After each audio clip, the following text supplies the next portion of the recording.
اعوذ باللہ من الشیطان الرجیم بسم اللہ الرحمن الرحیم كتب عليكم إذا حضر أحدكم الموت إن ترك خيرا الوصية للوالدين والأقربين بالمعروف حقا على المتقين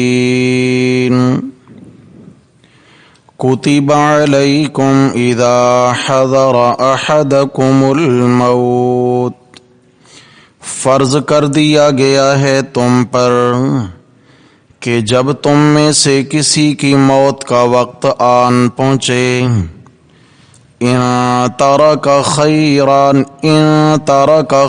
الوصیۃ للوالدین والاقربین بالمعروف، اگر اس نے کچھ مال بھی چھوڑا ہو تو وصیت کرنی ہے اس کو والدین کے لیے اور رشتہ داروں کے لیے بالمعروف، دستور کے مطابق، حقا علی المتقین، یہ لازم ہے پرہیزگاروں پر، فمن بدلہ بعدما سمعہ، پس جس کسی نے اس وصیت کو بدل ڈالا بعد اس کے سن لینے کے، فَإِنَّمَا إِثْمُهُ عَلَى الَّذِينَ يُبَدِّلُونَهُ، پس بے شک اس کے بدلنے کا گناہ انہی کے ذمہ ہوگا جنہوں نے اس وصیت کو بدلا۔ إِنَّ اللَّهَ سَمِيعٌ عَلِيمٌ، بے شک اللہ تعالی سننے والا ہے، جاننے والا ہے۔ فَمَنْ خَافَ مِن مُوصٍ جَنَفًا، پس جس کسی کو خطرہ ہو وصیت کرنے والے کی طرف سے جانبداری کا، او اثما، یا گناہ گاری کا، فَأَصْلَحَ بَيْنَهُمْ، تو اس کو چاہیے کہ ان کے درمیان صلح کرا دے، اصلاح کر دے، فلا اثم علیہ، پس اس پر کچھ گناہ نہیں ہے، ان اللہ غفور الرحیم، بے شک اللہ تعالی خوب بخشنے والا انتہائی مہربان ہے۔ صدق اللہ، ومن اصدق من اللہ قیلا۔ اللہم صل علی سیدنا و مولانا محمد وعلی آل سیدنا و مولانا محمد وبارک وسلم علیہ۔ گرامی قدر سامعین حضرات محترم، درس قرآن مقدس کے سلسلہ میں دوسرا پارہ سورۃ البقرہ اور اس کی آیت نمبر 180 سے آیت نمبر 182 تک آج ہمارا سبق ہے۔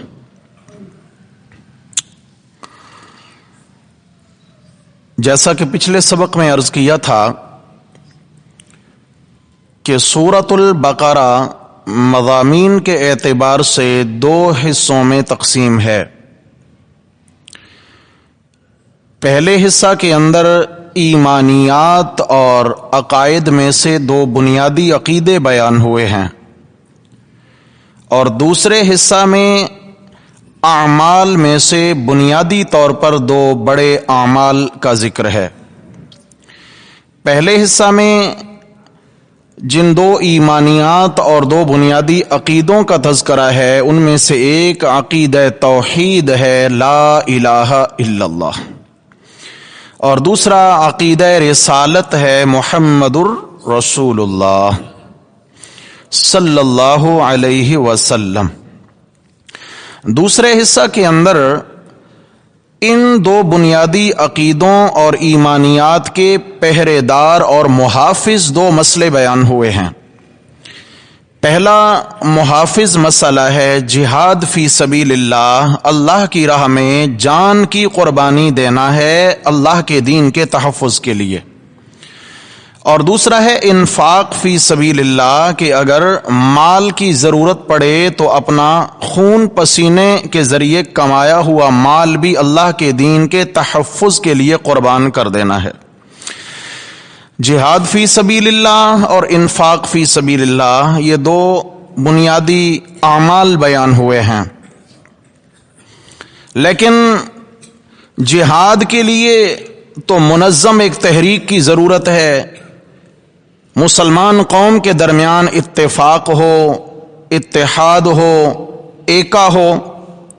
اگر ان کے درمیان اتحاد نہیں ہے تو پھر باہر یہ کسی بھی کفریہ طاقت کا مقابلہ نہیں کر پائیں گے۔ جب یہ آپس میں ہی بدست و گریباں ہوں گے اور ایک دوسرے کے مابین ناچاکیاں چل رہی ہوں گی تو ایک صف میں کھڑے ہی نہیں ہو سکیں گے، پھر یہ دشمن کا مقابلہ کیسے کریں گے؟ اس لیے فرمایا اتحاد ضروری ہے، اور اتحاد کے لیے امور مصلحہ کا بیان ہے، امور انتظامیہ کا بیان ہے پہلے، کہ انتظامی امور کی طرف توجہ دی جائے۔ جب مدینہ کی ریاست قائم ہو جائے، اسلامی ریاست وجود میں آ جائے، تو اس میں امن قائم کرنے کے لیے کچھ امور ہیں، کچھ احکام شرعیہ ہیں، ان کو پہلے اپنی اسلامی مملکت میں نافذ کیا جائے۔ جب ان کا نفاذ ہو جائے گا تو باہمی بد امنی سے بچ جائیں گے، باہمی جو ہے آپس میں دشمنی اور کھچاؤ تناؤ کا شکار نہیں ہوں گے، ان کی صفوں میں اتحاد پیدا ہو جائے گا۔ جب یہ گھر میں ایک ہوں گے تو باہر کا دشمن ان کا کچھ نہیں بگاڑ سکتا، اور اگر گھر کے اندر ہی کئی ٹکڑوں میں تقسیم ہو گئے، کئی جماعتوں اور کئی حصوں میں بٹ گئے اور ایک دوسرے کی ہی ٹانگیں کھینچنے لگے، تو پھر باہر کے دشمن کی ضرورت ہی نہیں ہے، ایک دوسرے کے لیے یہ کافی ہیں تباہی کی خاطر۔ امت مسلمہ کا اتحاد یہ اللہ کو بہت پسند ہے۔ دیکھیے نا قرآن مجید میں چوتھے پارہ میں فرمایا وَاعْتَصِمُوا بِحَبْلِ اللَّهِ جَمِيعًا وَلَا تَفَرَّقُوا، اللہ کی رسی یعنی قرآن مجید کو مضبوطی سے تھام لو، جمیعاً سب مل کر اللہ کے قرآن پہ جمع ہو جاؤ، قرآن کے احکامات پہ جمع ہو جاؤ، ولا تفرقوا، اور قرآن کے حکموں کو چھوڑ کر فرقوں میں تقسیم نہ ہو جاؤ۔ جب فرقوں میں تقسیم ہو جاؤ گے، جب تمہاری آپس میں شیرازہ بندی ہو جائے گی، تم آپس میں ٹکڑے ہو جاؤ گے، تو پھر باہر کا دشمن بآسانی تمہیں ٹکڑے کر دے گا۔ اس لیے فرمایا کہ اگر اتحاد چاہتے ہو تو پھر کچھ امور انتظامیہ ہیں۔ امور انتظامیہ کی بنیاد انصاف پر ہے۔ کس پر ہے بھائی؟ توجہ کیجئے، انصاف پر ہے۔ فرمایا مملکت خدا داد کے اندر، اسلامی ملک کے اندر سب سے بنیادی چیز انصاف ہے۔ انصاف ہوگا تو امن ہوگا، جب امن ہوگا تو اتحاد ہوگا، اور اگر انصاف نہیں تو امن نہیں ہے، جب امن نہیں تو اتحاد بھی نہیں ہو سکتا۔ اس لیے انصاف ضروری ہے۔ تو پچھلا جو ہم نے سبق پڑھا تھا وہ انصاف کے پہلوؤں میں سب سے اہم پہلو تھا کہ اگر کوئی کسی کو بے گناہ قتل کر دیتا ہے، اگر کوئی کسی کو ظلمن قتل کر دیتا ہے، تو پھر ایسا ہے کہ سب مل کر اس ظالم کا ہاتھ روکو، اس ظالم سے انتقام لو، اس ظالم سے قصاص لے کر مظلوم کو حق دلایا جائے، مظلوموں کو یعنی مقتول کے ورثاء کو حق دلایا جائے۔ اور یہ اسلامی حکومت کی ذمہ داری ہے۔ کس کی ہے جی؟ اسلامی حکومت کی ذمہ داری ہے۔ سب سے پہلا امر انتظامی کیا تھا؟ امن کا پہلا قدم انصاف، انصاف کا پہلا قدم کہ ظالم سے مظلوم کو حق دلایا جائے۔ شاباش کہو، ظالم سے مظلوم کو اس کا حق دلایا جائے۔ اور سب سے بڑا حق کیا ہے؟ خون ناحق کا بدلہ۔ خون ناحق، اس لیے کہ خون ناحق سے جو انتشار پیدا ہوتا ہے، جو دشمنیاں پیدا ہوتی ہیں، اس سے پھر آگے یہ ہوتا ہے کہ ایک دوسرے کی خون ریزی شروع ہو جائے گی، اور باہمی کھچاؤ تناؤ کی وجہ سے بد امنی کا شکار ہوں گے، اور باہر کے دشمن کا راستہ پھر نہیں روک سکیں گے۔ اس لیے فرمایا جہاد کے لیے یہ گراؤنڈ بنایا جا رہا ہے. قرآن مجید جہاد کے لیے بنیاد باندھ رہا ہے. بنیاد انصاف ہے، اور انصاف کے لیے کیا ہے جی؟ سب سے پہلا حکم قصاص کا. یہ ہم تفصیلاً پڑھ چکے پچھلے سبق کے اندر. آج کے سبق میں دوسرا امر انتظامی ہے. توجہ کیجئے گا. جان کے بعد پھر نمبر آتا ہے مال کا.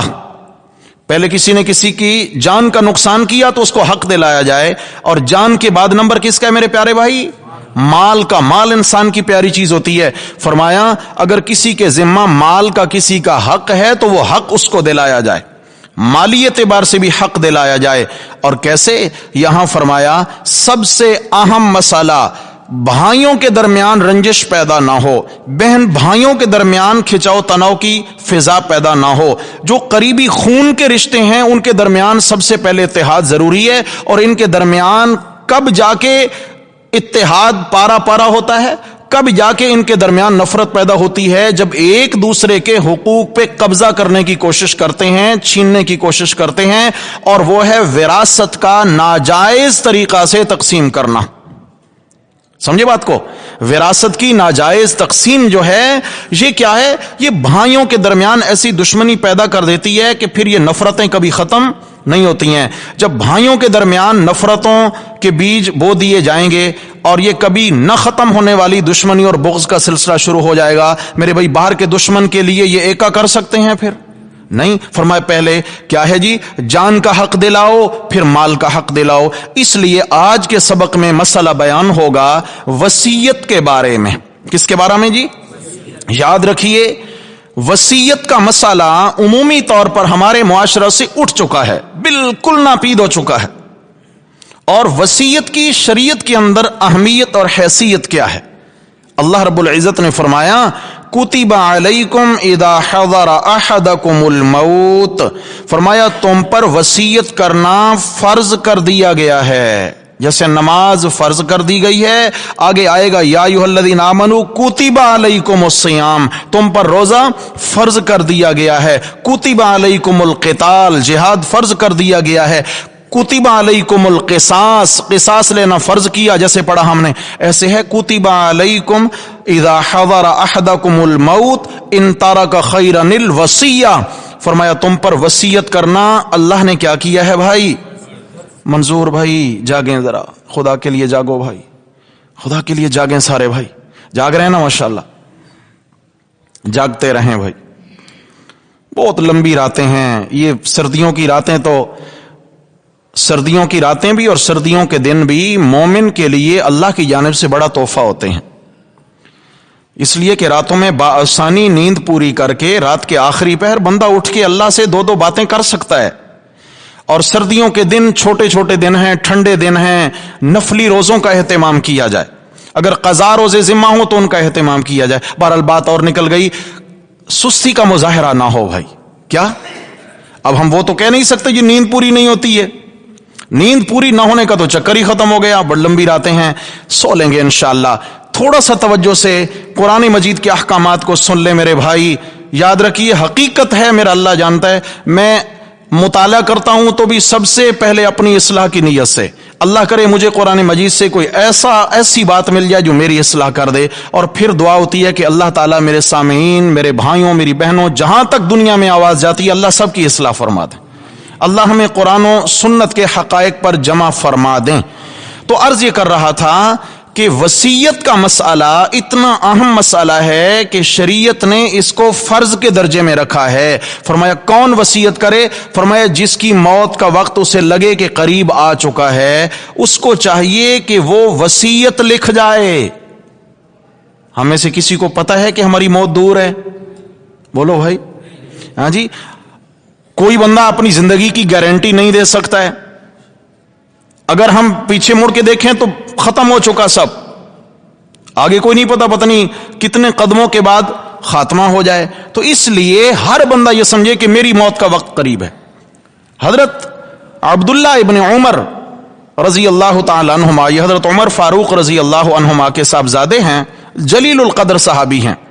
یہ فرماتے ہیں کہ رسول اللہ صلی اللہ علیہ وسلم نے فرمایا کہ کسی بھی صاحب ایمان شخص کو یہ زیب نہیں دیتا کسی بھی صاحب ایمان شخص کے یہ لائق نہیں ہے کہ اس کے پاس کچھ نہ کچھ مال ہو، کچھ چیزیں ہوں، یا اس کے کچھ معاملات ہوں لوگوں کے ساتھ، اور وہ وصیت لکھے بنا 2 راتیں گزار دے۔ یہ کسی مسلمان کے لیے جائز، کتنی بڑی پابندی ہے، کسی مسلمان کے لیے جائز نہیں ہے کہ وہ وصیت لکھے بنا کتنی راتیں گزار دے؟ 2 راتیں گزار دے۔ حضرت عبداللہ ابن عمر رضی اللہ عنہما پھر خود فرماتے ہیں، جو راوی ہیں اس حدیث کے، کہ جب میں نے آن حضرت صلی اللہ علیہ وسلم سے یہ بات سنی تو میں نے 1 رات بھی ایسی نہیں گزاری کہ میں نے اپنے معاملات کی وصیت نہ لکھ رکھی ہو۔ اچھا، پھر کیا ہوتا ہے کہ معاملات میں رد و بدل ہوتا رہتا ہے، کسی سے لینا تھا لے لیا، کسی کو دینا تھا تو دے دیا، سمجھے، کسی سے اور نئے معاملات بن گئے ہیں۔ پہلے ایک وصیت نامہ تیار کر رکھا تھا جس میں اس لین دین کا تذکرہ تھا، تو اب لازمی بات ہے کہ اس کو تبدیل کرنا چاہیے، ایسے نہ چھوڑ جائیں ورنہ بعد والوں کے لیے پریشانی کھڑی ہو جائے گی۔ تو کیا ہے، اپنے معاملات کو ضبط تحریر میں لانا میرے بھائیو یہ مسلمان کے لیے فرض ہے۔ شاباش بولو، کیا ہے جی؟ فرض ہے۔ نماز فرض ہے، چھوڑیں گے ہم سب جانتے ہیں کتنا بڑا گناہ ہو جائے گا۔ روزہ فرض ہے، چھوڑیں گے ہم جانتے ہیں کہ کتنا بڑا نقصان ہو جائے گا۔ ایسے ہی وصیت کا لکھنا یہ فرض ہے، اور اس کو ترک کرنا، فرمایا آپ علیہ السلام نے، کسی مومن کے لائق نہیں، یعنی ہو ایمان والا اور وہ 2 راتیں ایسی گزار دے کہ اس نے وصیت ہی تیار نہ کری ہو، ایسا نہیں۔ اور پھر وصیت نامہ تحریر نہ کرنے کے بعد اچانک کئی لوگوں کے حادثے ہو جاتے ہیں، انتقال ہو جاتے ہیں اچانک، اور ان کے معاملات بکھرے ہوئے ہوتے ہیں، انہوں نے وصیت نہیں لکھی ہوتی۔ آپ نے دیکھا ہوگا معاشرے میں کتنی بڑی پریشانی کا سبب بنتا ہے یہ وصیت نہ لکھنا۔ کتنے معاملات ہوتے ہیں لوگوں کے ساتھ، پتہ ہی نہیں ہے، بہت بڑا مالی نقصان ہو گیا لوگوں کی طرف، ان کے جو ہے نا جی اموال تھے، پیسے تھے جو لینا تھے، مگر اب پتہ بھی نہیں ہے کس سے لینے ہیں، یا کئی لوگوں کے حقوق دینا تھے لیکن اب پتہ بھی نہیں ہے کہ دے دیں، اب یہ آخرت کے اعتبار سے بڑا نقصان ہو گیا کہ آخرت میں اب دینا پڑے گا۔ تو اس لیے میرے بھائیو، دوستو، بزرگوں، ہم سب کی ذمہ داری ہے کہ اپنے معاملات کو ہم لکھ کر رکھیں۔ ہر انسان کے ساتھ اللہ نے معاملات رکھے ہیں، کسی نے لینا ہے، کسی نے دینا ہے، کسی کے کچھ۔ یہاں جس وصیت کا مسئلہ ہے، یہ تو عمومی طور پر بات ہو گئی، یہاں جس وصیت کا مسئلہ ہے وہ ہے کہ اپنی وراثت کی تقسیم کی مد میں وصیت لکھے۔ وراثت کی تقسیم کی مد میں حضرات مفسرین کرام، جن میں حضرت عبداللہ ابن عباس رضی اللہ عنہما، حضرت عبداللہ ابن مسعود رضی اللہ عنہ، حضرت عبداللہ ابن عمر رضی اللہ عنہ، حضرت سفیان ثوری رحمۃ اللہ علیہ، ابراہیم نخعی، مجاہد تابعی، امام قتادہ، امام حسن، یہ سب کے سب جو ہیں فرماتے ہیں کہ یہ جو آیت ہے یہ آیت حکم کے اعتبار سے منسوخ ہے۔ حکم کے اعتبار سے، حکم کیا تھا اس میں؟ پہلے ترجمہ سنیں پھر حکم سمجھ آئے۔ فرمایا کتب علیکم اذا حضر احدکم الموت، فرض کر دیا گیا ہے تم میں سے ہر شخص پر جس کی موت کا وقت آن پہنچے، ان ترک خیرا الوصیہ، شرط ہے کہ اس نے کچھ مال بھی چھوڑا ہو، اس کے کچھ معاملات بھی ہوں، تو اب وہ کیا کرے؟ وہ وصیت کرے، کن کے لیے؟ للوالدین والاقربین، ماں باپ کے لیے بھی وصیت کرے اور رشتہ داروں کے حق میں بھی کیا کرے؟ وصیت کرے، بالمعروف، جائز طریقہ سے۔ یہ دروازہ بند کر دیں پیچھے کا۔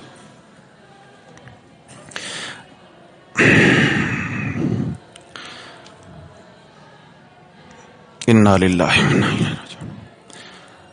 توجہ ہے، جائز طریقہ سے وصیت کر جائے، بالمعروف، جائز طریقہ سے۔ اس آیت میں ایک بات سامنے آ رہی ہے کہ اتنے حضرات اس کے حکم کو منسوخ کہتے ہیں، آیت منسوخ یعنی الفاظ منسوخ نہیں ہے، تلاوت ہے، حکم کہ شروع ابتدائی جو زمانہ تھا اسلام کا، اس میں مسئلہ یہ تھا کہ رشتہ داروں میں جن کے لیے وصیت کر دی جاتی تھی ان کو وراثت ملتی تھی۔ بعض نے یہ بھی قول کیا ہے کہ والدین ہی اصل وارث ہوتے تھے، باقیوں کے لیے وصیت کی ہے تو ملے گا، نہیں کیا تو نہیں ملے گا۔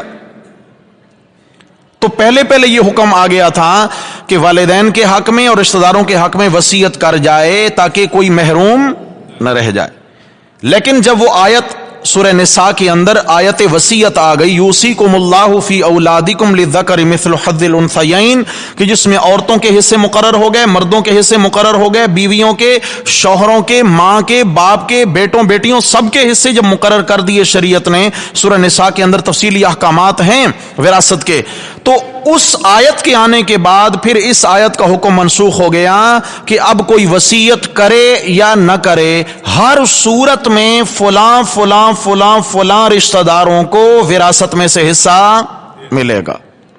اور نبی کریم صلی اللہ علیہ وسلم کی حدیث بھی ہے، اور یہ معتبر روایت ہے، کئی کتب احادیث میں موجود ہیں۔ آپ علیہ السلام نے فرمایا لا وصیت لوارث، جو شرعی اعتبار سے وارث ہے اس کے لیے وصیت کرنا جائز نہیں ہے۔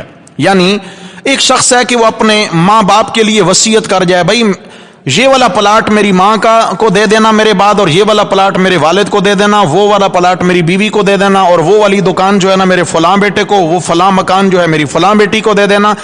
اب شریعت میں کیا تھا، اس کے مرنے کے بعد اس کے ماں باپ بھی وارث تھے کہ نہیں تھے، اس کی بیوی بھی وارثہ تھی، اس کی بیٹیاں اور بیٹے سب وارث تھے، شرعی اعتبار سے وصیت نہ بھی کرتا پھر بھی تھے، تو اب اس کو وصیت کرنے کا کوئی فائدہ؟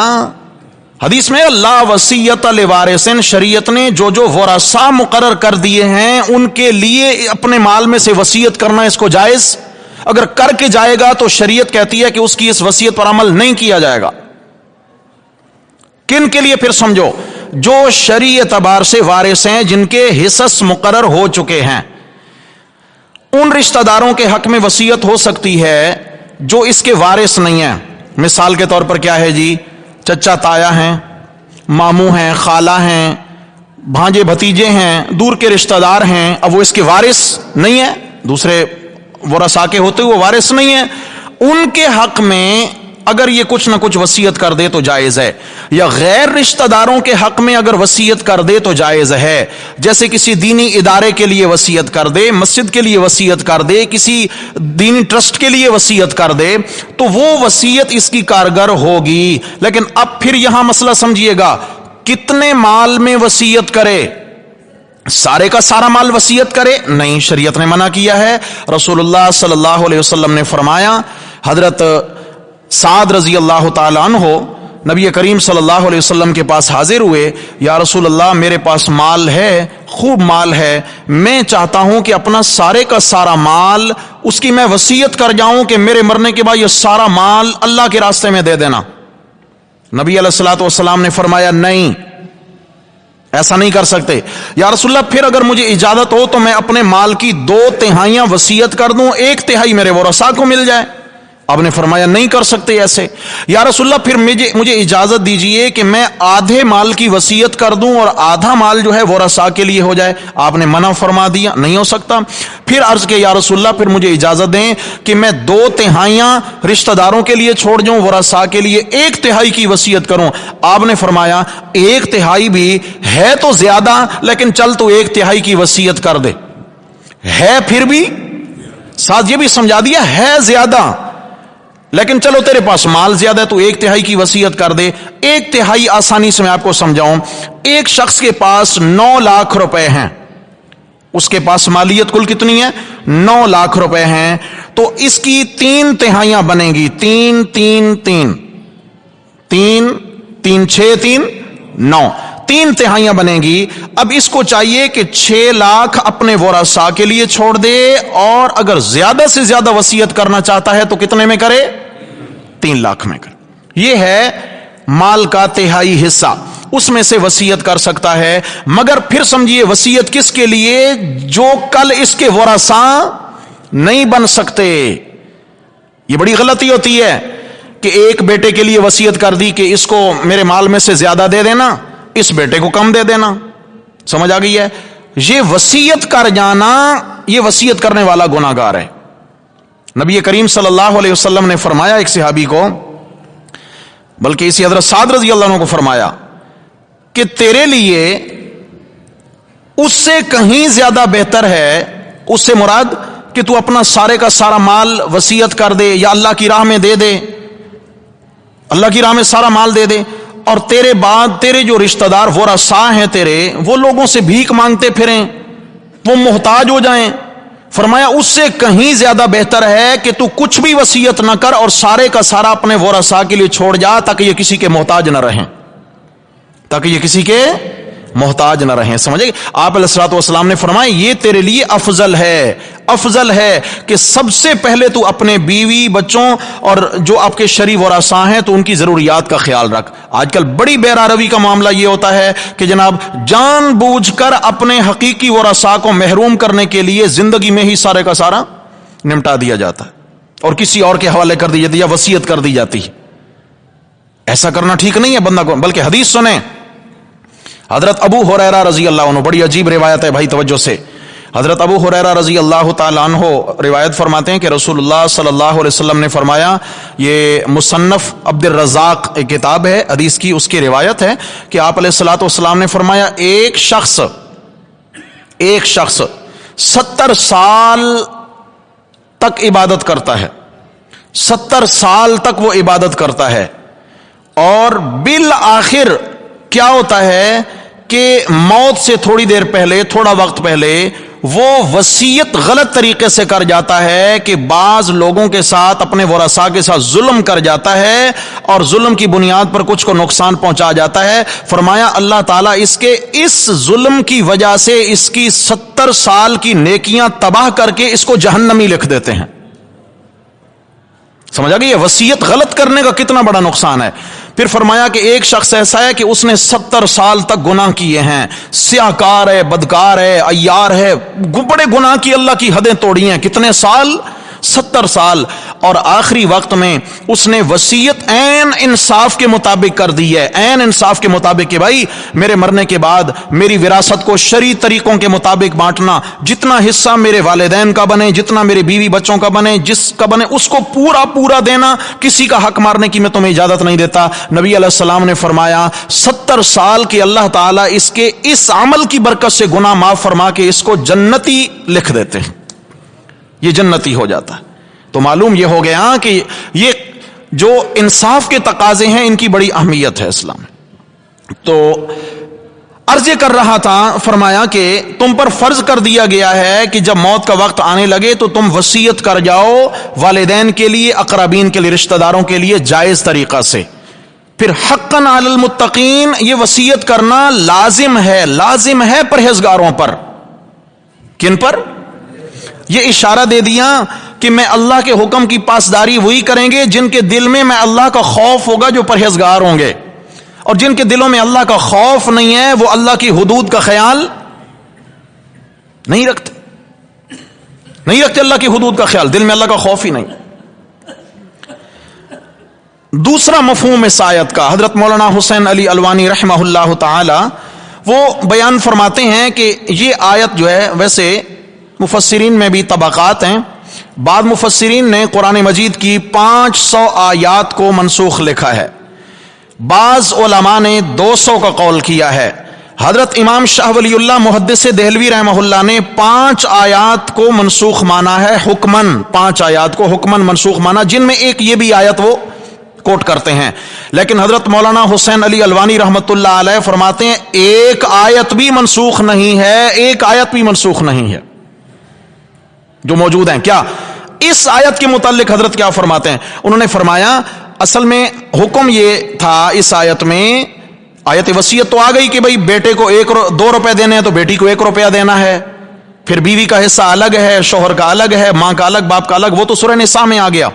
مگر یہ آیت بھی محکم ہے، اس آیت کا حکم آج بھی موجود ہے. کس طرح؟ فرمایا کہ یہ جو ہے نا للوالدین والاقربین بالمعروف، اس کا یہ مطلب نہیں کہ والدین کے لیے وصیت کرے یا رشتہ داروں کے لیے، بلکہ اس کا مطلب ہے والدین کو وصیت کرے، بیٹا مرتے وقت رشتہ داروں کو جمع کر کے یہ بندہ وصیت کرے کہ میرے بعد میری وراثت کو شرعی طریقوں کے مطابق تقسیم کرنا، ان کی ذمہ داری لگائے، والدین کی ذمہ داری لگائے، قریبی رشتہ داروں کی ذمہ داری لگائے. یعنی اب اس کے سر سے بوجھ اتر جائے گا. اس نے ذمہ داری لگا دی، وصیت کر دی کہ جس کا جو حق بنے گا علماء سے پوچھ کر، مفتیان کرام سے فتویٰ لے کر، جو جس کا شرعی حق بنے گا اس کے مطابق میری وراثت کو تقسیم کر دیا جائے اور کسی کا حق مارا نہ جائے. اس لیے حضرت نے فرمایا کہ یہ آیت بھی کیا ہے، وہ حکم اس کا باقی ہے.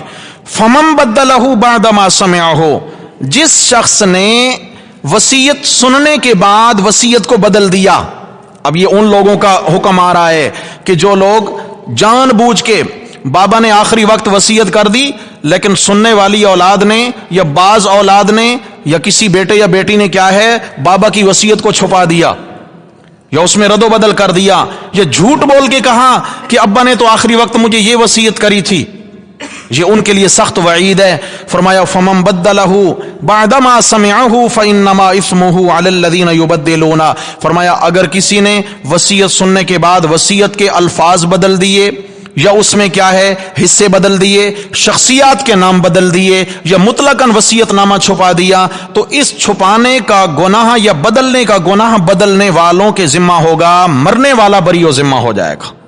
مرنے والے کا کوئی قصور نہیں ہے، لیکن مرنے والے کی ذمہ داری کیا ہے کہ وہ یہ وصیت کر جائے کہ میرے بعد کسی حقدار کا حق مارنا، یہ وصیت لکھے، یہ وصیت لکھے. کیوں اس طرح نہ کرے میرے اس بیٹے کو وہ جگہ دینا، اس کو یہ دینا، یہ جائز نہیں ہے، ایسے نہیں کرے گا. اس کو کیا پتا کہ پہلے میری موت ہے یا میرے بیٹے کی موت ہے، میری موت ہے یا میری بیوی کی موت ہے، میری موت ہے یا میری بیٹی کی موت ہے. اور یہ میرے بھائیوں شرعی مسئلہ ہے، جو اولادیں والدین کی زندگی میں فوت ہو جاتی ہیں وہ وراثت کے حصے سے محروم ہوتی ہیں.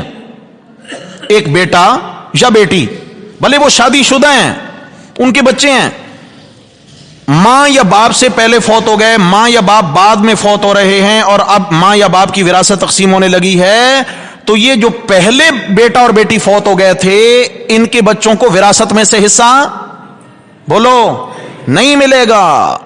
سمجھ آ گئی ہے؟ وراثت وارث اسی کو کہتے ہیں جو پیچھے رہ جائے، وارث اسے کہتے ہیں جو پیچھے رہ جائے، جو آگے چلا گیا وہ کہاں وارث ہوا. لہذا انہی کا حصہ ہے جو زندہ ہیں والدین کے انتقال کے بعد.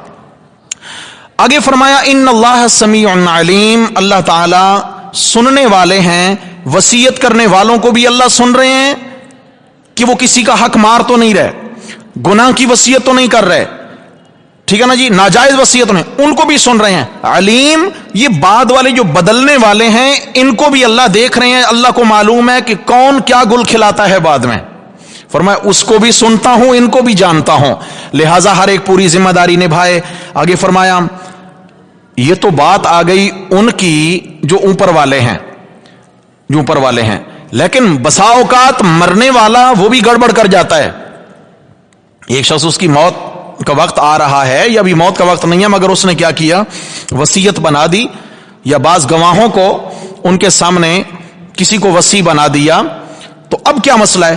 فرمایا فمن خاف من موص جانفا او اثما، جس کسی کو خطرہ ہو وصیت کرنے والے سے، وصیت کرنے والا بابا ہے اس سے خطرہ پڑا، جانفن طرفداری کا کہ بابا یہاں ڈنڈی مار رہا ہے، طرفداری کا، صحیح ہے نا جی، جانفن طرفداری، او اثمن یا سری گناہ کا.